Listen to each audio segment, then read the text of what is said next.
So hey guys, আসসালামু আলাইকুম, welcome back to another blogs. So guys, কেমন আছেন আপনারা? আশা করছি ভালো আছেন, আর আমিও ভালো আছি আলহামদুলিল্লাহ। তো আজকে আমি সকাল সকাল চলে যাচ্ছি আমাদের বাড়িতে, ঠিক আছে। আমি নানি বাড়ি ছিলাম, আর এখন যাচ্ছি আমি বাড়িতে, ঠিক আছে। এই রাস্তাটা হবে, ঠিক আছে, এই যে এতটুকু খালি ছিল, আর এখান থেকে আবার কাঁচা রাস্তা, আবার সামনে আমাদের ওখানে কবরস্থান পর্যন্ত, ওখান থেকে সো ঢালাই হবে। দেখতে পাচ্ছেন সামনে গিট্টি আর বালি সব কিছু রাখা আছে এখানে। সো গাইস, দেখতে পাচ্ছেন বেলা কতটা হয়ে গেছে। এখন বাজে হচ্ছে 8:30, মানে 8:30 বাজে, ঠিক আছে। তো দেখতে পাচ্ছেন এখনও লাইট অন আছে, ঠিক আছে। সো আমি এখন অফ করছি, অফ করে দিলাম। এটা হচ্ছে কবরস্থান আমার, এটা হচ্ছে আমার নানিদের গ্রামের কবরস্থান। সো আমাদের গ্রামের কবরস্থান আর একটু সামনের দিকে আছে। তো গাইস, কবরস্থানে আসলে একটা দোয়া পড়তে, ঠিক আছে। আপনারা জানেন কেন জানি না, আমরা ছোটো থেকেই পড়ি।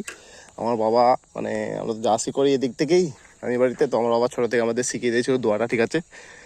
সো দোয়াটা হচ্ছে যে আসসালামু আলাইকুম ইয়া আহলাল কবর ইয়াগফিরুল্লাহু লানা ওয়া লাকুম আনতুম সালাফানা ওয়া নাহনু লাকুম বিল আসার। এই দোয়াটা পড়তে হয় কবরস্থানে, মানে পাশ দিয়ে গেলে বা কবরস্থানের কাছে গেলে, ঠিক আছে।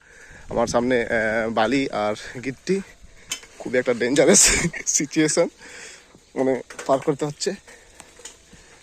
দেখতে পাচ্ছেন কীরকম যেতে হচ্ছে এখানটায়, একটু মিস্টেক হলে সিধা নিচে ডারে। এটা হচ্ছে আমাদের গ্রামের ডার, ঠিক আছে। ডার মানে অ্যাকচুয়ালি ডার না, হ্যাঁ ডারই, এটা লম্বা মানে নদীর মতো, বাট নদী না, এটা আমাদের গ্রাম থেকে আমাদের নানির গ্রামে এসেছে। সো এটাকে আমরা ডার বলি গ্রামের ভাষায়, জানি না অন্য ভাষায় কী বলে না বলে। সো গাইস, এই রাস্তাটা এখন করবে, ঠিক আছে, এখান থেকে এদিকে।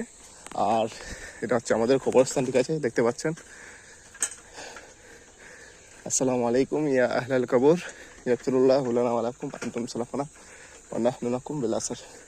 আর এই জায়গাটাতে আমি একটা মানে শর্ট ভিডিও শ্যুট করেছিলাম, ঠিক আছে, এই সেম জায়গাটাতে। আপনারা যারা যারা দেখেছেন কমেন্টে অবশ্যই জানাবেন। আর আমি আমাদের গ্রামে চলে আসলাম, এটা হচ্ছে আমাদের গ্রামের স্টার্টিং। তো গাইস, আমি আমাদের গ্রামের ভেতরে চলে এসেছি। সো আজকের ব্লগটা এই পর্যন্ত, ঠিক আছে। দেখা হবে পরবর্তী আবার কোনো নেক্সট ব্লগে। সো ততদিনে সবাই ভালো থাকবেন এবং সুস্থ থাকবেন, আর সবাইকে আবার আসসালামু আলাইকুম।